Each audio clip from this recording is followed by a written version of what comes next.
Be fruitful and multiply. கனி கொடுத்து பலுகி பெருகுங்கள். And we are going to see about something very delicate and important. இன்றைக்கு கொஞ்சம் எளிமையான ஆனால் மிகவும் முக்கியமான காரியங்களை நாம் தியானிக்க போகிறோம். Today I was listening to something and during this I was listening to a testimony and I broke and wept many times. இந்த காரியங்களை நான் தியானித்து கொண்டிருக்கும் பொழுது இதை சார்ந்த ஒரு சாட்சியை கேட்டேன். அதை கேட்டு மிகவும் உடைந்து நான் அழுதேன். Sometimes most of us live in our own bubble. We think what we have is the biggest problem in life. சில நேரங்களில் நாம் நமக்குள்ளான அந்த குமிழுக்குள் நமக்குள் இருக்கிற பிரச்சனை தான் இந்த உலகத்திலே மிகவும் பெரியது என்று நினைத்து வாழ்ந்து கொண்டிருக்கிறோம். தமிழில் இப்படி சொல்லுவாங்க, பூனை கண்ணை மூடிச்சுன்னா உலகமே இருண்டு போச்சுன்னு. இந்த நெருப்பு கோழி பார்த்துருக்கீங்களா? நெருப்பு கோழி யாராவது பார்த்துருக்கீங்களா? பார்த்ததில்ல, பார்த்துருக்கீங்களா? என்ன பண்ணும்? நீங்கள் துரத்துனீங்கன்னா அது போய் மண்ணுக்குள்ளே தலையை விட்டுக்கும். அப்படின்னா என்ன அர்த்தம்? அது மண்ணுக்குள்ளே தலையை விட்டுருச்சுன்னா யாருமே கிடையாது, சுற்றி எதிரியெல்லாம் போயிட்டாங்கன்னு அர்த்தம். So we have this small view that, oh, I am going through so much, brother. What is the problem? My supervisor yells at me. நாம் நமக்குள்ளே இப்படிப்பட்ட ஒரு குறுகிய மனப்பான்மை, குறுகிய எண்ணங்களோடு கூட, ஐயோ சகோதரனே, நான் ரொம்ப பயங்கரமான பிரச்சனைக்குள்ளே போகிறேன். என்ன பிரதர், என்ன பிரச்சனை? என்னுடைய சூப்பர்வைசர் எப்போ பார்த்தாலும் என் மேலே எரிஞ்சு விடுறாரு. So today we are going to see about how to be fruitful through surrender. இன்றைக்கு நம்முடைய அர்ப்பணிப்பின் மூலமாய் எப்படி கனி கொடுப்பது என்பதை குறித்து நாம் கவனிக்க போகிறோம். Being fruitful means enjoying excellence and success and multiplication in everything you do in your life, work or business or family life, social life and ministry. கனி கொடுப்பது என்பது நீங்கள் உங்களுடைய வாழ்க்கையில் செய்கிற எல்லா காரியங்களிலும், அது வேலையாகட்டும், உங்களுடைய தொழிலாகட்டும், உங்களுடைய ஆவிக்குரிய வாழ்க்கையாகட்டும், குடும்ப வாழ்க்கையாகட்டும், எல்லா காரியங்களிலும் வெற்றி, மேன்மை, நேர்த்தியை நாம் அனுபவிப்பது. Amen.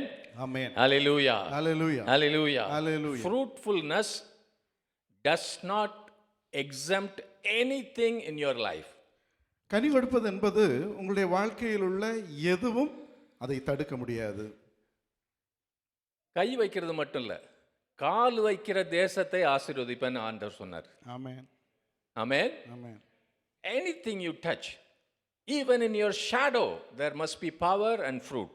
நீங்கள் எதை தொட்டாலும் அது உங்களுடைய நிழல் படுகிற எல்லாமே அது கனி கொடுக்கும், விடுதலையாகும். When you enter a room, the atmosphere should change. நீங்கள் நுழைகிற அந்த அறையின் சூழ்நிலை மாறணும். That is what fruitfulness means. அதுதான் கனி கொடுத்தல் என்பதனுடைய அர்த்தம். That is not just limited to bank balance or how many houses you have. That is also okay, but everything else you touch, even in your workplace, even if they are giving a salary that you think is low, but you go in, your business will prosper. கனி கொடுப்பது என்பது நம்மளுடைய வங்கி கணக்கு, அதனுடைய நிதி நிலைமை மாத்திரமல்ல, அல்லது நமக்கு இருக்கக்கூடிய வீடுகள் மாத்திரமல்ல, உங்களுடைய வேலைகளில் ஆகட்டும், நீங்கள் போகிற, நீங்கள் தொடுகிற எல்லாமே ஆசீர்வதிக்கப்பட வேண்டும். அதுதான் கனி கொடுத்தல். Amen. ஆமென். எல்லாரும் ஆமென் சொல்லுங்க பார்க்கலாம். ஆமென். Amen. Amen. In this, we are living in the age of the Holy Spirit. In this age of the Holy Spirit, our success, our fruitfulness depends on how well we allow the Holy Spirit to take control over our lives. நாம் பரிசுத்த ஆவியானவருடைய யுகத்தில் வாழ்ந்து கொண்டிருக்கிறோம். இப்படிப்பட்ட இந்த யுகத்தில் நீங்களும் நானும் எந்த அளவுக்கு பரிசுத்த ஆவியானவரோடு கூட இணைந்து ஐக்கியத்தில் இருக்கிறோமோ அந்த அளவுக்கு பரிசுத்த ஆவியானவர் என் மூலமாய், உங்கள் மூலமாய் வெளிப்படுவார், கனி கொடுக்க செய்வார். Hallelujah. Hallelujah. Amen. Amen. Jesus put it quite clearly in John 15:5, those who remain in me and I in them will produce much fruit, for apart from me you can do nothing. இயேசு கிறிஸ்து யோவான் 15வது அதிகாரம் 5வது வசனத்தில் இப்படியாய் சொன்னார், நானே திராட்சை செடி, நீங்கள் கொடிகள். ஒருவன் என்னிலும் நான் அவனிலும் நிலைத்திருந்தால் அவன் மிகுந்த கனிகளை கொடுப்பான். என்னை அல்லாமல் உங்களால் ஒன்றும் செய்யக்கூடாது. That speaks of a life that is fully surrendered to the Lord. All kinds of fruits, all these fruits come from the work of the Holy Spirit in and through you. இந்த இயேசு கிறிஸ்து சொன்ன இந்த வார்த்தையினுடைய அர்த்தம் என்னவென்றால் முழுமையாக அர்ப்பணிக்கப்பட்ட வாழ்க்கை. அந்த அர்ப்பணிக்கப்பட்ட வாழ்க்கையினுடைய பரிசுத்த ஆவியானவர் எனக்குள்ளும் நமக்குள்ளும் நம்முடையும் கனி கொடுக்க செய்கிறார். You don't have a job, allow the Holy Spirit to work through you. உனக்கு வேலை இல்லாமல் இருக்கிறாயா, பரிசுத்த ஆவியானவர் உனக்குள்ளே செயல்பட அனுமதி. You don't have a proper promotion recognition, allow the Holy Spirit to work in you. உனக்கு பதவி உயர்வு கிடைக்கவில்லையா, உங்களை யாரும் கண்டுக்காமல் இருக்கிறார்களா, பரிசுத்த ஆவியானவர் உங்களுக்குள்ளே கிரியை செய்ய அனுமதியுங்கள். You have not brought even one soul to Christ, allow the Holy Spirit to work through you. இன்னும் ஒரு ஆத்மாவையும் கிறிஸ்துவுக்குள் கொண்டு வரவில்லையா, பரிசுத்த ஆவியானவரை கிரியை செய்ய உங்களுக்குள்ளே அனுமதியுங்கள். Your wife doesn't understand you, your husband doesn't understand you, allow the Holy Spirit to work through you. உங்களுடைய மனைவி உங்களை புரிந்து கொள்ளவில்லையா, உங்களுடைய புருஷன் உங்களை புரிந்து கொள்ளவில்லையா, பரிசுத்த ஆவியானவர் உங்களுக்குள்ளே கிரியை செய்ய அனுமதியுங்கள். That is the only secret, that is the only ingredient. Allow the Holy Spirit to work inside you and through you. பரிசுத்த ஆவியானவரை உங்களுக்குள்ளும் உங்களுடையும் கிரியை செய்ய நீங்கள் அனுமதிக்க வேண்டும். அது மாத்திரமே ஒரே ஒரு ரகசியம். For the last 41 days we have been focusing on the power and the gifts of the Holy Spirit in our 50-day devotions. 50 நாள் தியானத்தில் கழிந்த 41 நாட்களாக பரிசுத்த ஆவியானவருடைய அபிஷேகத்தை குறித்து நாம் தியானித்துக் கொண்டிருக்கிறோம். And a few of you are coming, you are wondering why I don't see God's power in my life. அந்த கூடுகைக்கு உங்களில் சிலர் வருகிறீர்கள், நீங்கள் என்னுடைய வாழ்க்கையில் அப்படிப்பட்ட ஆவிக்குரிய அனுபவம் ஏன் வரவில்லை என்று நீங்கள் ஆச்சரியப்படுவீர்கள். வராத ஆளுங்களை விட்டுருங்க, அவங்களுக்கு ஒன்றும் வராது. But you are coming and you are longing for the power of the Holy Spirit to work through you. நீங்கள் பரிசுத்த ஆவியானவருடைய வல்லமை உங்களுடைய செயல்பட வேண்டும் என்று நீங்கள் வாஞ்சிக்கிறீர்கள், ஏங்குகிறீர்கள். But the gifts of the Holy Spirit are for every child of God. பரிசுத்த ஆவியானவருடைய வரங்கள் ஒவ்வொரு தேவ பிள்ளைகளுக்கும் உரியது. Why it is not working through me? அப்படியானால் ஏன் என்னுடைய அது செயல்படவில்லை? Why can't I lay my hands on somebody and they will be totally healed? வியாதிப்பட்ட ஒருவன் மேல் நான் கை வைக்கும் போது அவன் ஏன் முற்றிலுமாக சுகமாகவில்லை? The gifts of the Holy Spirit cannot be activated unless you surrender to the Holy Spirit. பரிசுத்த ஆவியானவருக்கு நீ அர்ப்பணிக்காத வரைக்கும் பரிசுத்த ஆவியானவருடைய வரங்கள் உன் மூலமாக செயல்பட முடியாது. He is not a force or an influence. He is a person. He is waiting for you. பரிசுத்த ஆவியானவர் ஏதோ ஒரு சக்தியோ அல்லது செல்வாக்கோ அல்ல, அவர் உனக்காக காத்து கொண்டிருக்கிறார் செயல்படும்படியாய். If I put the Holy Spirit's heart on this screen, இந்த திரையில் பரிசுத்த ஆவியானுடைய இருதயத்தை நான் வைத்தால், he will put the names of each of you who he has been waiting for you to come. அவரிடத்தில் வர அவர் எதிர்பார்த்திருக்கக்கூடிய உங்கள் ஒவ்வொருவருடைய பெயரையும் அங்கே எழுதுவார். Today he is talking to you. இன்றைக்கு உங்களோடு கூட பேசிக்கொண்டிருக்கிறார். He is waiting for you. உங்களுக்காக காத்து கொண்டிருக்கிறார். Is it right? ஆமாவா? Is it fair? Is it right that the God, Lord of Lords and King of Kings should wait for you? ராஜாதி ராஜாவும் கர்த்தாதி கர்த்தாவுமானவர் உனக்காக காத்து கொண்டிருக்க வேண்டுமா? But he is waiting for you. ஆனால் அவர் காத்து கொண்டிருக்கிறார். Not for long, but soon his waiting will be over. நீண்ட நாட்களுக்கு அல்ல, குறுகிய காலத்துக்குள் அவருடைய அந்த பொறுத்திருப்பது காத்திருப்பது. Holy Spirit is waiting for somebody who will completely yield himself or herself to him. ஒருவன் அல்லது ஒருத்தி பரிசுத்த ஆவியானவருக்குள் தன்னை விட்டு கொடுக்கும் அளவு வரைக்கும் ஆவியானவர் உனக்காக காத்து கொண்டிருக்கிறார். நம்ம சர்ச்சுக்கு நேரத்தில் வர்றதுக்கே அவ்வளவு கஷ்டமா இருக்குது, ரொம்ப கஷ்டமா இருக்குல்ல. ஆனால் ஆவியானவர்கிட்ட வரணும்னு மாத்திரம் காத்திருக்கல, வரும்போது எப்படி வரணும்? ஒரு காலத்தில் மணிமாறன் செஞ்சார், நான் சொன்னதுனால சாஷ்டாங்கமாக விழுந்தார் முசாஃபால தரை மேலே. அது ஹிந்து குடும்பத்தில் இருந்தவங்களுக்கு தெரியும். அப்படி தான் இருக்கும் பரலோகம். யாருமே அவர் முகத்தை பார்க்க முடியாது. அவருடைய முகத்தை பார்த்தவன் ஒருத்தரும் உயிரோடு இருக்க மாட்டான். That's what he is waiting for. Not only you come on time, you come with a complete surrender. Not like this. Look at my dress and look what I'm doing. Flat. Come. Surrender. That's what Holy Spirit is waiting for you. நீங்கள் ஆலயத்துக்கு சரியான நேரத்தில் வருவது மாத்திரமல்ல, நீங்கள் பரிசுத்த ஆவியானவருக்கு முன்பதாக நிமிர்ந்து நிற்காமல் நான் என்ன உடை அணிந்திருக்கிறேன், நான் என்னை பார் என்று நீங்கள் அப்படிப்பட்ட எண்ணத்தோடு கூட அல்ல, சாஷ்டாங்கமாய் விழுந்து அவரை பணிந்து கொள்கிற இருதயத்தோடு மனப்பான்மையோடு கூட வர வேண்டும். When you pray at home, try that. நீங்கள் வீட்டிலே ஜெபிக்கும் பொழுது அதை முயற்சி செய்து Fall பாருங்கள். at his feet. அவருடைய பாதத்தில் விழுங்கள். Call him Lord. ஆண்டவரே என்று அழையுங்கள். You are Lord. I am not going to boss you. I am not going to command you. ஆண்டவரே நீரே எனக்கு எஜமான், நான் உங்களுக்கு கட்டளையிட மாட்டேன், நான் உமக்கு எஜமான் அல்ல.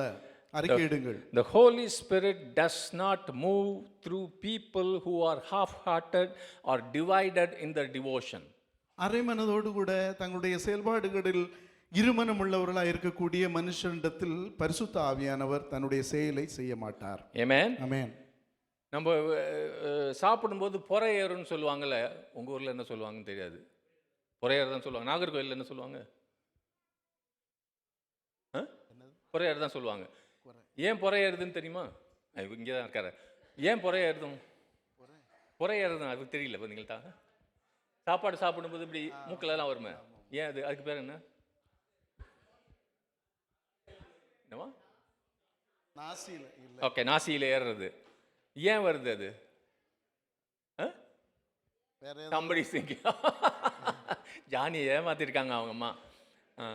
வேற ஏதாவது நினைச்சு அல்லது பேசி பேசி சாப்பிட்டாலும் அதை நீங்கள் சாப்பிடும்போது ஒழுங்காக அதை ஃபோக்கஸ் பண்ணாமல், Vidya, what is the medical reason? ஏறும் உள்ளுக்கு போகுது இல்லையா, அறகுறையாக சாப்பிட்றது. This is how we are waiting for the holy spirit. இப்படி தான் நானும் நீங்களும் பரிசுத்த ஆவியானவருக்காக காத்திருக்கிறோம். பொறையேறத அந்நிய பாஷைன்னு நினச்சிக்கிறோம். நம்ம நிறைய பேர் நினச்சிக்கிறோம், சர்ச்சுக்கு வந்துட்டேன் 2 நிமிஷம் அந்நிய பாஷையில், அது பொறையேறின காரியம். வீட்டில் போய் கீழ்ப்படியணும் ஆண்டவருக்கு, வேலையில் போகும்போது கீழ்ப்படியணும். That is the right way. He is not looking for half-hearted devotion, half-hearted people. அரை மனதோடு கூட இருக்கிறவர்களையோ அரை மனதோடு கூட தங்களுடைய செயல்களை செய்கிறவர்களே அல்ல பரிசுத்த ஆவியானவர். The other one he is not looking for, I am sure you will all say hallelujah, he is not looking for ability, intelligence or talent, he is looking for surrender. அடுத்த பக்கம் அவர் பார்த்து கொண்டிருக்கக்கூடியது தகுதி, திறமை அல்லது அறிவு, புத்திசாலித்தனம் உள்ளவர்களை அல்ல, அர்ப்பணித்தவர்களை ஆவியானவர் தேடிக்கொண்டார். ஆமென். தகுதி, திறமை, புத்திசாலித்தனம் இங்க இருக்கிற நம்ம எல்லாரும் வெளியே போயிடலாம். 2-3 பேர் தான் ஆமென் சொல்றாங்க. ஆமென். ஆமென். He is looking for surrender. அர்ப்பணிக்கிறவர்களை தேடிக்கொண்டிருக்கிறார். Many people are looking for the gifts of the Holy Spirit, but few are willing to yield themselves to his will completely. அநேகர் பரிசுத்த ஆவியானவருடைய வரங்களை தேடிக்கொண்டிருக்கிறார்கள், எதிர்பார்த்து கேட்டுக்கொண்டிருக்கிறார்கள். ஆனால் சிலர் மாத்திரம் அவருக்கும் அவருடைய சித்தத்துக்கும் தங்களை அர்ப்பணிக்கிறார்கள். You know the power gifts, healing, casting out demons, doing miracles. These are not something that you can control or manipulate or call at your will. ஆவிக்குரிய வரங்களான வல்லமையான கிரியைகளான சுகமாக்குதல், பிசாசுகளை துரத்துதல், இப்படிப்பட்ட காரியங்கள் எல்லாம் ஏதோ நம்ம நினைச்சப்ப கண்ட்ரோல் பண்ணி கூப்பிடலாம். இவர் எனக்கு பிடிக்கும், அவருக்கு நான் ஜெபிக்க போகிறேன், அவர் சுகம் அடையணும். இவருக்கு அற்புதம் எனக்கு பிடிக்கும், அவருக்கு அற்புதம் நடக்கணும். அது உங்கள் இஷ்டம் கிடையாது. The gifts can be operated only for those who have given up their own desires. பரிசுத்த ஆவியானவருடைய வரங்கள் தங்களுடைய விருப்பத்தை, ஏக்கத்தை அர்ப்பணிக்கிறவர்களோடாய் செயல்படுகிறது. Amen. Amen. So the vision God gave me for anybody who cares how to surrender is a picture like this. தன்னுடைய வாழ்க்கையை அர்ப்பணிக்க வேண்டும் என்று விரும்புகிற உங்களுக்காக சொல்கிறேன். கர்த்தர் எனக்கு அதற்கான தரிசனத்தை கொடுத்தார். In the morning, early morning, அதிகாலை வேளையில் you are in a lonely place, you are in a corner of a room or wherever, you are going to a corner place. நீங்கள் தனிமையான இடத்தில் அதிகாலை வேளையில் யாரும் கவனிக்கப்படாத ஒரு அறையினுடைய ஒரு மூலையில் நீங்கள் போகிறீர்கள், You're kneeling down. முழங்கால் படியிடுகிறீர்கள். You're not sleeping, you're kneeling down. தூங்கல, பட் ஆனால் முழங்கால் படியிடுகிறீர்கள். You opened your Bible. உங்களுடைய வேதத்தை திறந்து வைக்கிறீர்கள். Whether it's in your phone or a book, you opened your Bible. வேத புத்தகத்திலாகட்டும் அல்லது ஃபோனில் ஆகட்டும் நீங்கள் அந்த வேதத்தை திறந்து வைக்கும்போது And you have a pen and a diary on this side. ஒரு பக்கம் உங்களுடைய குறிப்பேடு எழுதுகோல் இருக்கிறது. You read. நீங்கள் வேதத்தை வாசிக்கிறீர்கள். Holy Spirit says stop. பரிசுத்த ஆவியானவர் நிறுத்து என்று சொல்கிறார். Write down. அதை குறித்துக்கொள் என்று சொல்கிறார். Now he is going to tell you something. அவர் உங்களோடு கூட பேசுகிறார். You start writing. அதை குறித்துக் கொள்ளுங்கள். You read again. நீங்கள் மறுபடியும் வாசிக்கிறீர்கள். He pierces your heart. உங்களுடைய இருதயம் குத்தப்படுகிறது. You raise your hand and you start worshiping him and confessing your sins. உங்களுடைய கரங்களை உயர்த்தி தேவனை ஆராதித்து உங்களுடைய பாவங்களை நீங்கள் அறிக்கையிடுகிறீர்கள். You give up. உங்களை நீங்கள் அவருக்கு முன்னதாக விட்டு கொடுக்கிறீர்கள். He asks, are you sure? அவர் கேட்கும் பொழுது அப்படியே நீங்கள் Are செய்ய. you sure? He is asking you. அப்படி கேட்கிறாரா? Then you write it down. அதை குறித்துக் கொள்ளுங்கள். This goes on. அது தொடர்ந்து போய் கொண்டிருக்கிறது. One day, ஒரு நாள், second day, இரண்டாவது நாள், third day, மூன்றாவது நாள், he starts telling you what he wants you to do. நீங்கள் என்ன செய்ய வேண்டும் என்று அவர் உங்களோடு கூட சொல்ல ஆரம்பிக்கிறார். He tells you there is a man in your office. Go there. உங்களுடைய அலுவலகத்தில் ஒரு மனிதர் இப்படிப்பட்டவர் இருக்கிறார், அவரிடத்தில் போங்கள். Shake his hand. அவருடைய கை குலுக்குங்கள். He will tell you what is his problem. அவருடைய பிரச்சனை என்னவென்று அவர் உங்களுக்கு சொல்வார். You pray. நீங்கள் ஜெபிக்க வேண்டும். I will heal him. நான் அவனை சுகமாக்குவேன். He starts giving his heart. அவர் தன்னுடைய இருதயத்தை உனக்கு தருகிறார். Don't stop. அதோடு நிறுத்தி விடாதீர்கள். Keep going. தொடர்ந்து செய்யுங்கள். He is going to use you. அவர் உங்களை தொடர்ந்து உபயோகப்படுத்துவார். He is going to reveal our depths of wisdom that you never understood. இதுவரை புரிந்திராத அந்த ஞானத்தின் ஆழத்தை அவர் உங்களுக்கு போதிப்பார். But one day you go to sleep, you don't wake up in the morning. One day you are going to sleep, you didn't wake up in the morning. ஒரு நாள் நீங்கள் தூங்குவீர்கள், அடுத்த நாள் நீங்கள் எழும்ப மாட்டீர்கள். அன்னைக்கு போல ஜெபிக்கல நீங்க. You have to start all over again. அதை மறுபடியும் தொடர வேண்டும். The power is gone. அந்த வல்லமை போனது. The intimacy is gone. அந்த உறவு, நெருங்கிய உறவு போனது. It is a daily surrender, daily discipline, daily falling at your feet. You told him, I will come and see you at 5 o'clock in the morning or 6 o'clock in the morning. He is waiting. He will not wait for you at 7 and 8 in the morning. Because he is God and you are not God. அது தொடர்ந்து அனுதினமும் போய்கொண்டிருக்க வேண்டும், அனுதினம் போய்கொண்டிருக்க வேண்டும். அவர் குறிப்பிட்டு சொல்கிற 5 மணி ஆகட்டும், அதிகாலையில் 6 மணி ஆகட்டும், சொல்கிற நேரத்தில் நீங்கள் முன்னதாக அவருக்காக காத்திருக்க வேண்டும். ஏனென்றால் நீங்கள் அல்ல, அவர் தேவன். One day you are kneeling down, you had a lot of problems the previous day, or today you are facing many problems in your workplace or family. நீங்கள் ஒரு நாள் காலை வேளையில் முழங்காற்படி விடும்பொழுது கழிந்த நாட்களுடைய பிரச்சனை அல்லது இன்றி வரக்கூடிய நாள், அந்த நாளினுடைய பிரச்சனை உங்களுக்கு முன்பதாக நிரம்பி இருக்கிறது. That's what is going on in your head. உங்களுடைய மனதில் அதுதான் போய் ஓடிக்கொண்டிருக்கிறது. But kneel down. முழங்கால் படியிடு. Kneel down. முழங்கால் படியிடு. Open your Bible. உங்களுடைய வேதத்தை திற. Don't talk. பேசாதே. He knows. உன்னுடைய பிரச்சனை அவருக்கு தெரியும். You think he doesn't know? அவருக்கு தெரியாதுன்னு நினைக்கிறீர்களா? You are going to inform him about your problems? உங்க பிரச்சனையை பத்தி நீங்க தான் சொல்லணுமா? Yes or no? ஆமாவா இல்லையா? But you feel like telling everything. உங்களுக்கு மனசுல இருக்கக்கூடிய எல்லாமே சொல்லணும் போல தோணுது. You know, God is not a psychotherapist. தேவன் மனோதத்துவ நிபுணர் கிடையாது. நீங்க சொல்றத உங்க இருதயத்தெல்லாம் he knows before you open your mouth. Not only that, he also knows what is coming up, what the solution, the deliverance, the blessing that is coming tomorrow. He knows all these things. உங்களுடைய வாயின் சொல் பிரபாவதற்கு முன்னதாகவே உங்களுக்குள் இருக்கக்கூடிய எல்லாவற்றையும் தேவன் அறிந்திருக்கிறார். அது மாத்திரமல்ல, அதனுடைய விளைவு, அதனுடைய முடிவு எல்லாவற்றையும், நாளைக்கும் அதை தொடர்ந்திருக்கக்கூடிய எல்லாவற்றையும் ஆவியானவர் அறிந்திருக்கிறார். So kneel down. அதனால முழங்கால் படியிடு. Open your Bible. உன்னுடைய வேதத்தை திற. Do this. அதை தொடர்ந்து செய்து கொண்டிரு. In his time. அவருடைய நேரத்தில் he will talk to your heart. அவர் உன்னுடைய இருதயத்தில் பேசுவார். Lalit, why are you worried about this? Lalit, நீ ஏன் இதை குறித்து கவலைப்படுகிறாய்? Don't you know that I care for you more than you care for yourself?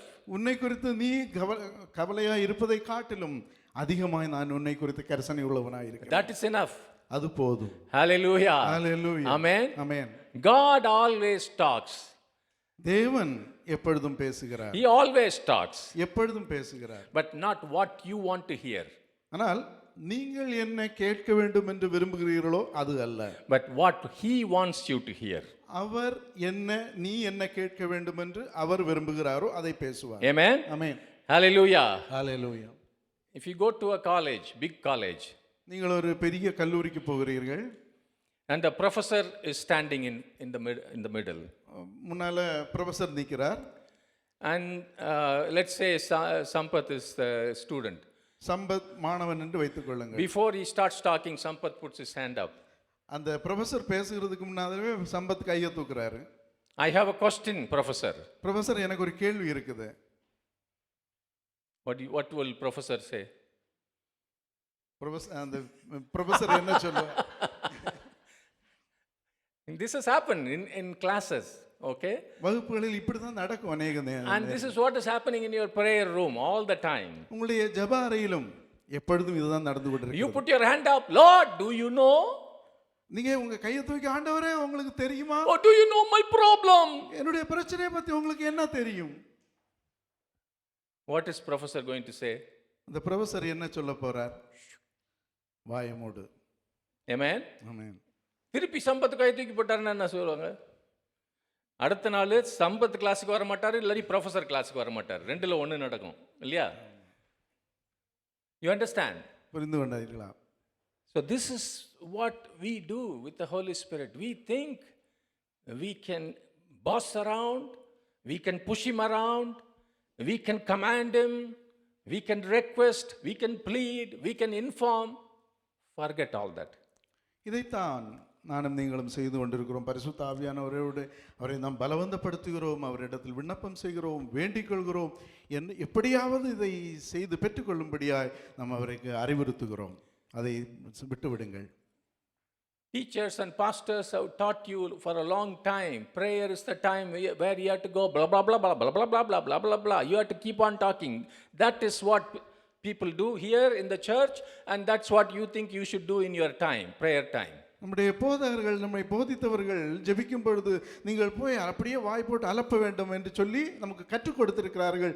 அதனால் அதைத்தான் இங்கேயும் செய்கிறோம், நம்முடைய அறைகளிலும் செய்கிறோம். Prayer is a time to keep your ear open, your heart open, your mouth shut. ஜெப நேரம் என்பது உங்களுடைய வாய் அடைக்கப்பட்டு உங்களுடைய மனமும் இருதயமும் திறக்கப்பட வேண்டிய நேரம். And your thoughts, your head should be focused on God. உங்களுடைய சிந்தனைகள், உங்களுடைய எண்ணங்கள் தேவனை நோக்கி இருக்க வேண்டும். Holy Spirit wants to talk to you. பரிசுத்த ஆவியானவர் உங்களோடு கூட பேச விரும்புகிறார். யாருக்காவது இன்ட்ரெஸ்ட் இருக்கா அவர் பேசுறதுல? ஆமென். நம்ம ஜெபத்துல போய் தொண பேசிட்டு வர்றோம், அப்படிதானே? அவர் பார்த்துக்கிட்டே இருக்காரு. இதான் எனக்கு தெரியுமே, இதான் எனக்கு தெரியுமே, இதான் எனக்கு தெரியுமேன்னு அவர் உட்கார்ந்துருக்காரு. நீங்க அவருக்கு தெரிஞ்சதை சொல்லிட்டு ஆமென், இயேசுவின் நாமத்தில் ஆமென், இயேசுவின் நாமத்தை வர சொல்லிடுவோம், இயேசுவின் நாமத்தில் ஆமென், வெளியே வந்துடுறோம். Nothing is happening. ஒண்ணுமே நடக்காது. அவரு தெரிஞ்சவருக்கு போய் நீங்க அவருக்கு தெரிஞ்சதை நீங்க சொல்லிட்டீங்க, அவ்வளவுதான், finish. Amen. Amen. Please try this. இதை முயற்சி செய்து பாருங்கள். Open your Bible. உங்களுடைய வேதத்தை திறவுங்கள். On your knees. முழங்காலில் நின்று read the verse. வசனத்தை வாசியுங்கள். If you don't understand, tell me Lord. ஆண்டவரே என்று கேளுங்கள். If you are confused in your life, வாழ்க்கையில் குழப்பமாக இருக்கிறதா? open your Bible. வேதத்தை திறவுங்கள். Lord, speak to me. ஆண்டவரே என்னோடு பேசும். I am confused. குழப்பத்தில் இருக்கிறேன். Don't give him advice. அவருக்கு ஆலோசனை சொல்ல வேண்டாம். Don't tell him how to solve your problem. உங்களுடைய பிரச்சனையை எப்படி தீர்ப்பது என்று அவருக்கு ஆலோசனை சொல்ல வேண்டாம். He will never accept it. அந்த ஆலோசனைகளை ஏற்றுக்கொள்ள never accept it. ஒரு காலம் ஏற்றுக்கொள்ள மாட்டார். If he tells me, let's say Raj is God and I am telling him I want you to fire my supervisor, what do you say? ஒருவேளை சகோதரன் தேவன் என்று வைத்துக் கொள்ளுங்கள், நான் அவரோடு கூட என்னுடைய சூப்பர்வைசரை உடனே நீங்க தூக்கிறீங்க அப்படி சொன்னால் அவர் என்ன சொல்லுவார்? இவர் தூக்கிட்டாருன்னா என்ன ஆகும்? என்ன ஆகும் சதீஷ்? சூப்பர்வைசர் தூக்கிட்டாருன்னா யார் தேவன்? யார் தேவன்? நான் தான். யார் தேவன்? நீங்க சொன்னீங்கல்ல, நீங்க தான் தேவன், அவர் இல்லை. ஏன்னா நீங்க சொன்னதுக்கு அவர் கீழ்ப்படுகிறார். will he do that? அப்படி செய்வீங்களா? never never. ஒரு காலம் செய்ய மாட்டேன். let god be god and let man be man. தேவன் தேவனாக இருக்கட்டும், மனுஷன் மனுஷனாக yes இருக்கட்டும். you want this disease to go away. yes இந்த வியாதி உங்களை விட்டு போக வேண்டும், உண்மைதான். yes you want this problem to be solved. yes இந்த பிரச்சனை உங்களிடத்திலிருந்து போக வேண்டும், உண்மைதான். the only way ஒரே வழி, the only way ஒரே வழி is to fall at his feet. அவருடைய பாதத்தில் விழுந்து விடுவது. you are god, நீர் தேவன், I am not. நான் அல்ல. you say a word, ஒரு வார்த்தை சொல்லும், whatever you say, நீர் எதை சொன்னாலும் I will be blessed. நான் ஆசீர்வதிக்கப்படுவேன், I will change. நான் மாறுவேன், my situation will change. என்னுடைய சூழ்நிலை மாறும். amen. Amen. he is the only wise god, bible says. வேதம் சொல்கிறது அவர் மாத்திரமே ஞானமுள்ள தேவன். I'm going to show you a picture of how God deals with us to activate the power inside of us. நமக்குள்ளே பரிசுத்த ஆவியானுடைய வல்லமை செயல்படும்படியாய் தேவன் எப்படி செயல்படுகிறார் என்பதை குறித்து ஒரு படத்தை காண்பிக்க விரும்புகிறேன். படம் இல்லை, இங்க யார்கிட்ட குச்சி இருக்கா? you have that anything? The drums. yeah, drumstick. yeah, okay. okay, just assume you know what this is. இது What என்ன is this? தெரியுமா? கொஞ்சம் விசுவாசத்துல சொல்லணும். what is this? கோல். யாரோட கோல்? Moses shepherd's rod. மேய்ப்பனுடைய கோல். that's all Moses had. அது மட்டும்தான் மோசேக்கு இருந்தது. when the Lord showed me this picture, I really wept 2 days back. இந்த படத்தை ஆண்டவர் எனக்கு காட்டும்போது உண்மையிலே நான் அழுதேன் 2 நாளுக்கு முன்னதாக. 40 years, first 40 years, Moses did not have this. He had Pharaoh's scepter, the ruling rod of the king, first 40 years of his life. மோசேயினுடைய முதல் 40 வருஷத்தை அனுபவத்தில் மோசேக்கு இப்படிப்பட்ட தேவனுடைய கோல் அல்ல, பார்வோனுடைய அதிகாரத்தின் கோல் இருந்தது. whatever he said, it went. He was a very most powerful prince in all of Egypt. எகிப்தில் அந்த நாட்களில் மிகவும் பிரபலமான வல்லமையான ஒரு இளவரசனாக மோசே இருந்தான். but no power of the Holy Spirit. ஆனால் பரிசுத்த ஆவியானுடைய வல்லமை அவனுக்குள் இல்லாதிருந்தது. one day he was kicked out ஒரு நாள் அந்த தேசத்திலிருந்து அவன் துரத்தி அடிக்கப்பட்டான். because he was using this Pharaoh's strength to do God's call, to fulfill God's calling. God said, get out, go to the desert. ஏனென்றால் தேவனுடைய திட்டத்தை நிறைவேற்ற அந்த அழைப்புக்கு தன்னுடைய புயபலத்தை அவன் உபயோகிக்க ஆரம்பித்தான். அதனால் தேவன் அவனை அந்த தேசத்திலிருந்து வனாந்தரத்துக்கு அனுப்பினார். The next 40 years, I have thought about it for many, many years, how this man would have gone through in his life. அவன் அடுத்த 40 வருஷத்தில் வனாந்தரத்தில் அவன் எப்படிப்பட்ட வாழ்க்கையின் மோசமான சூழ்நிலையில் கடந்து போனான் என்பதை குறித்து நான் கற்றுக் கொடுக்கப்பட்டேன். இங்கே காரை ஓட்டிட்டு இந்தியாவில் போய் பஸ்ஸில் போகணுன்னா நம்மலாம் ஐயோ இத்தனை தொந்தரவு, இத்தனை உபத்திரவம்னு நினைக்கிறோம். அப்படி தானே அகஸ்டின்? அகஸ்டின் ஜெயராமன், ஆமாம் ஆமாம். But this was the prince. And he was in the desert, Median desert. Even today, if you go to Median desert, you will not survive more than 1 day. இப்படி 40 வருஷம் இளவரசனாக இருந்த அந்த மனிதன் வனாந்திரத்திலே இப்படி அலைந்து திரிந்தான். இன்றைக்கும் நீங்கள் இந்த மீதியான் தேசத்தில் போனால் வனாந்திரமாகவே இருக்கும். The only thing his father-in-law gave him, other than the sheep, was this stick. அந்த ஆடுகளை தவிர அவனுடைய மாமனார் அவனுக்கு கொடுத்தது ஒரு கோல் மாத்திரம். That's it. அவ்வளவுதான். That's it. அவ்வளவுதான். 40 years, not 1 day, not 1 year, not 2 years, 40 years. ஒரு நாள் அல்ல, 2 நாள் அல்ல, 1 வருஷம் அல்ல, 2 வருஷம் அல்ல, 40 நீண்ட வருஷங்கள். Imagine him just going with the sheep. அந்த ஆடுகளுக்கு பின்னால் நடந்து போகிற அவனுடைய நிலைமையை யோசித்து பாருங்க. I don't know what he had. I'm sure he didn't carry Coca-Cola and all this stuff. You know, he must have had some bread or something. But water he has to drink with the sheep and the goat. இன்றைக்கு நமக்கு இருக்கிறது போல Coca Cola போன்ற வசதிகள் அன்றைக்கு அவருக்கு கிடையாது. அந்த ஆடுகள் குடிக்கக்கூடிய அந்த தண்ணீரை குடித்துக்கொண்டு இந்த ஆடுகளுக்கு முன்னதாக 40 வருஷம் நடந்தான். But when he was using this, ஆனால் மோசே அந்த கோலை உபயோகப்படுத்தும் போது the Lord started showing him from the life of Adam to the life of Joseph. He helped him to write one of the most important books in the Bible, the Genesis. அந்த தேவன் ஆதாமிலிருந்து யோசேப்பு வரைக்கும் உள்ள அந்த முழு சரித்திரத்தையும் தேவன் மோசேக்கு காண்பித்தார்.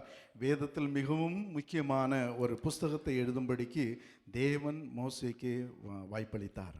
Hallelujah. Hallelujah. That's all he had. அவனுக்கு இருந்தது ஒரு கோல் மாத்திரம். But God was with him. ஆனால் தேவன் அவரோடு கூட இருந்தார். God gave him revelation. தேவன் அவருக்கு வெளிப்பாடுகளை கொடுத்தார். There is no way you can write what happened to Adam and how even before Adam what was happening. Moses was given a revelation. He wrote it down. ஆதாமுக்கு என்ன நடந்தது, ஆதாமுக்கு முன்னதாக உலகத்தில் என்ன நடந்தது என்பதை குறித்து எதுவும் தெரியாத சூழ்நிலையில் தேவன் மோசேக்கு அந்த கோலின் மூலமாய் எல்லாவற்றையும் He வெளிப்படுத்தினார். was alone. Nobody cared for him. அவனை கவனிக்க யாரும் இல்லை, விசாரிக்க யாரும் இல்லை. He did not have his family or his tribe or his people there. அவனுடைய ஜனங்கள் இல்லை, அவனுடைய குடும்பம் இல்லை, அவனுடைய கோத்திரம் அங்கே இல்லை. God was with him. ஆனால் தேவன் அவரோடு கூட இருந்தார். God of grace and mercies was with him. இரக்கங்களின் பிதாவும் கிருபையின் தேவன் அவரோடு கூட இருந்தார். So when this shepherd rod Moses sees, what does he see? அந்த மேய்ப்பனுடைய கோலை மோசே பார்க்கும் பொழுது எதை பார்த்தார்? God of mercy, God of grace, he never gave me up. கிருபையின் தேவன், இரக்கங்களின் தேவன் மோசேயை ஒரு காலம் விட்டு விலகவில்லை. ஒரு நாளும் என்னை அவர் விட்டு விலகவில்லை. ஆமென். நான் தனிமையில் இருந்த போதும், நிர்கதியாக இருந்த போதும், ஒரு நம்பிக்கையும் இல்லாமல் இருந்த போதும், எல்லாரும் என்னை கைவிட்ட போதும் நீர் என்னோடு இருந்தீர். ஆமென். உம்முடைய சமூகம் என்னோடு போனது. ஆமென். உம்முடைய கோலும் தடியும் என்னை தேற்றியது. Hallelujah. Hallelujah. Hallelujah. Hallelujah. So when God had, so I think Moses thought, wow, I wrote the book of Genesis. My life is done. மோசே Great achievement. மோசே அப்படிப்பட்ட சூழ்நிலையிலிருந்து இப்படிப்பட்ட ஒரு வேத புத்தகத்தை அதனுடைய பகுதியை எழுதும்போது ரொம்ப சந்தோஷப்பட்டிருப்பார். என்னுடைய வாழ்க்கை இப்பொழுது மிகவும் மேன்மையானது, மிகவும் எனக்கு மேன்மையான ஒரு காரியம் நடந்தது என்று சந்தோஷப்பட்டிருப்பான். But God had a bigger plan. ஆனால் அதை காட்டிலும் மேலான ஒரு திட்டம் மோசேயை குறித்து தேவனுக்கு இருந்தது. The second 40 years Moses completely surrendered. All that he has was stick. He completely surrendered his life to God, Jehovah. அடுத்த 40 வருஷம் மோசே அவனுக்கு இருந்த அந்த கோலோடு கூட தன்னுடைய வாழ்க்கையை முழுவதும் சாஷ்டாங்கமாய் விழுந்து 80 வயசுல எல்லா நம்பிக்கையும் போன பிறகு, எல்லா வல்லமையும் போன பிறகு, அவன் மரணத்தை நோக்கி போய் கொண்டிருக்கும் போது, when he thought it was ending, the Lord said, come, see this bush. மோசேக்கு அவன் என்னுடைய வாழ்க்கை முடிந்தது என்று நினைத்து கொண்டிருந்த அந்த நாட்களில் தேவன் மோசேயை அழைத்து அந்த முட்புதரை பார் என்று அழைத்தார். Moses could not believe it. மோசேக்கு அந்த காரியங்கள் நம்ப முடியவில்லை. He kept telling the Lord, no, don't send me. I have nothing. பல சாக்கு போக்குகளை மோசே சொல்லிக் கொண்டிருந்தார். நான் ஒன்றுமில்லை, நான் எம்மாத்திரம் என்றெல்லாம் பேசிக் கொண்டிருந்தான். Hallelujah. Hallelujah. That is exactly the place where he wants you to be. அதே இடத்தில் நீங்களும் நான் இருக்க வேண்டும். ஸ்மார்ட்னு நினைச்சீங்கன்னா ஒரு நாளும் யூஸ் பண்ண மாட்டார். எனக்கு ஒன்றும் இல்லை, மந்தவாய் திக்கு நான். Okay you are at the right place. நீங்கள் அப்படிப்பட்டவர்களாக இருந்தால் நீங்கள் சரியான இடத்தில் இருக்கிறீர்கள். Then he asked Moses, what do you have in your hand? அப்பொழுது மோசே இடத்தில் தேவன் கேட்பார், உன்னிடத்தில் இருக்கிறது உன் என்ன? கையில் என்ன இருக்குது? அதான் கேட்டார். உன் கையில் என்ன இருக்குது? நீங்கள் படிச்சு பாருங்க போய், யாத்திராகமம் 4வது அதிகாரத்தில் என்ன இருக்கு? கையில் என்ன இருக்கு? கோல். கோல். That's it. அவ்வளவுதான். That's it. அவ்வளவுதான். Drop it. அதை கீழே போடு, Take it. அதை எடு. What happened? என்ன ஆனது? What happened? என்ன ஆனது? When you dropped it, what happened? கீழே விழுந்து போட்டபோது என்ன ஆனது? பாம்பு யாரு?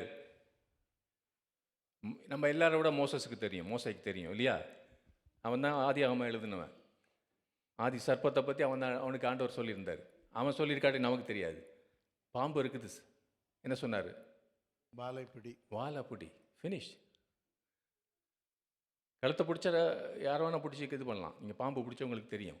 வாழை பிடிச்சா நிச்சயமாக கடிக்கும். உங்களை சுற்றி அடிச்சு பிடி கடிக்கும். தப்பான விதம். வாழைப்பிடி. திருப்பி கோலாச்சு. Everywhere he went. One time, even after taking out his people, Pharaoh's army was coming behind. In front was the sea. அவன் எங்கெங்கெல்லாம் போனாலும் ஒரு நாள் அவன் வனாந்திரத்தில் பிரயாணப்பட்டு போய் கொண்டிருக்கும் பொழுது முன்னாலே செங்கடல், பின்னாலே பார்வோன் சேனை வந்து கொண்டிருக்கிறது. What did God ask? தேவன் என்ன கேட்டார்? என்ன செய்ய சொன்னார் அவரை? கோலை நீட்டு. ஆடு மாடா மேய்ச்சிக்கிந்தான் மோசே. ஆனால் அந்த கோலை கையில் வச்சிருந்தான். ஆமென். Amen. Amen. You know why? ஏன் தெரியுமா ஏன் கோலை வைத்திருந்தான்? 40 வருஷம் வனாந்தரத்தில் நான் தனியாக இருந்தபோது ஜீவனுள்ள தேவன் என்னோடு இருந்தார். ஆமென். ஹல்லேலூயா. ஹல்லேலூயா. அவருடைய வல்லமை, அவருடைய வலது கரம் என்னை தாங்கியது. S Lord. ஹல்லேலூயா. ஹல்லேலூயா. அவர் மாறாதவர். ஆமென். அவருடைய வல்லமை மாறாதது. அவருடைய வாக்குத்தத்தம் மாறாதது. ஆமென். Show it. Same God is saying, use the same rod. அதே தேவன் அதே கோலை நீட்டும்படி சொன்னார். This rod both represents God's power and your surrender. அந்த ஒரு கோல் ரெண்டு காரியத்தை வெளிப்படுத்துகிறது. உன்னுடைய கீழ்ப்படிதல், தேவனுடைய வல்லமை. உன்னுடைய அர்ப்பணிப்பையும் காட்டுது, தேவனுடைய வல்லமையும் காட்டுது. Hallelujah. Hallelujah. Every time you want to think about what God can do through you, go back to your desert life. உன் மூலமாய் தேவன் என்ன செய்வாரோ என்று நீங்கள் நினைக்கிற பொழுதெல்லாம் பின்னாலே உன்னுடைய வனாந்திர வாழ்க்கையை யோசித்து பார். Amen. Amen. When I was thinking about it, two people God showed me. I'm glad they are both here. இந்த காரியங்களை ஆண்டவர் காட்டிக் கொண்டிருக்கும் போது ரெண்டு நபரை எனக்கு காட்டினார். First it was Christina. முதலாவது கிறிஸ்டினா. Stand up. எழுந்து. அவங்க பேரண்ட்ஸ்லாம் வரலையா? They are here? Yeah. At least I'm glad she is here. When this girl was 1 day old. இந்த கிறிஸ்டினா ஒரு நாள் வயதில் இருக்கும் பொழுது, She was 1 day old. ஒரு நாள் வயது, That mother was almost killed. அந்த தாயார் கிட்டத்தட்ட மரண தருவாயில் இருந்து கொண்டிருந்தாங்க. And that is what this means. அதுதான் இந்த கோலின் அனுபவம். Christina may not remember, but Bella remembers. கிறிஸ்டினாவுக்கு அது நினைவில் இருக்காது, ஆனால் பெல்லாவுக்கு அது தெரியும். He saved. When nobody else, doctors could not save, he saved her. மருத்துவரால் காப்பாற்ற முடியாத நிலையில் Bella பாதுகாக்கப்பட்டார். Every time I see this girl, I think of that. அந்த கிறிஸ்டினாவை நான் எப்பொழுதெல்லாம் பார்க்கிறேனோ அப்பொழுதெல்லாம் பெல்லாவை But நினைக்கிறேன். think about God. ஆனால் தேவனை குறித்த அந்த சூழ்நிலையில் நினைவு All of us. நம்ம எல்லாரும். I think of the other one he showed was Johnny. ஜானியை நான் அடுத்த நபராக He காட்டினேன். was very, very skinny boy, skinnier than Nathan. நேத்தனை விட மிகவும் ஒரு மெலிசான பையன்.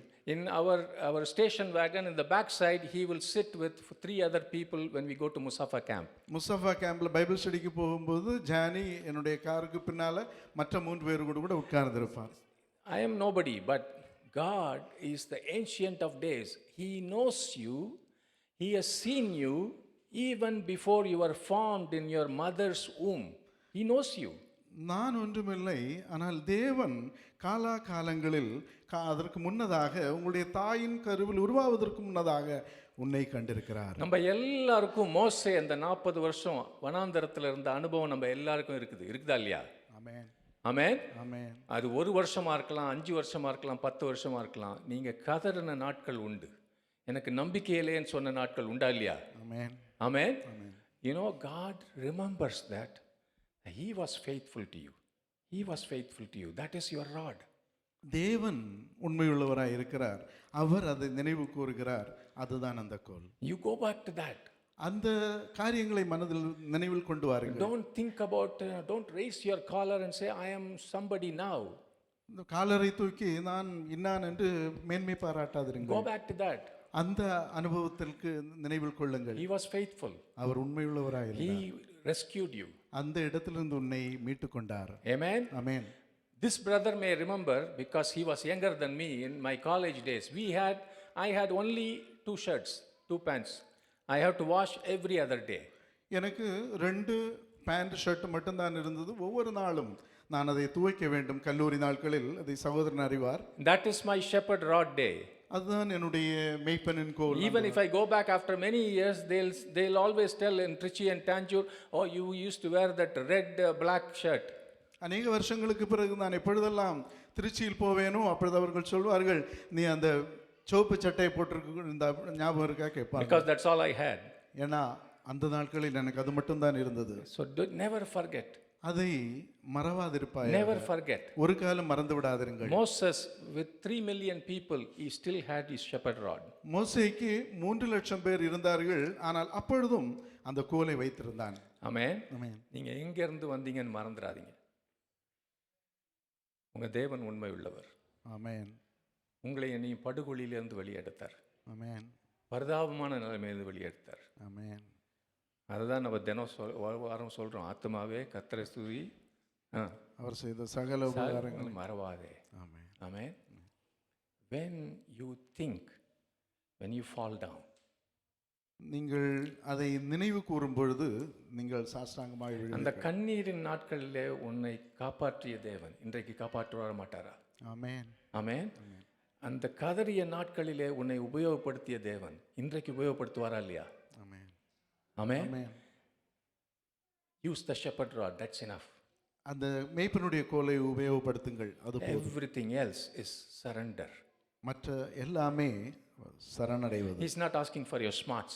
உங்களுடைய சாதுரியத்தை தேவன் He's எதிர்பார்க்கவில்லை. not asking for your money. உங்களுடைய பணத்தை தேவன் கேட்கவில்லை. He's not asking for your talent. உங்களுடைய தாளந்துகளை தேவன் கேட்கவில்லை. He's asking you to surrender yourself. நீ உன்னை தானே தாழ்த்தி சரணடைய வேண்டும் என்பதை Then the power of God will flow through you. அப்பொழுது உங்கள் மூலமாய் Holy Spirit will flow through you. பரிசுத்த ஆவியானவர் உங்கள் All மூலமாய் his gifts will flow through you. எல்லா வரங்களும் உங்கள் மூலமாய் வெளிப்படும். Any arrogance, எல்லா any கௌரவங்கள், any pride, எந்த பெருமையாகட்டும் he will resist.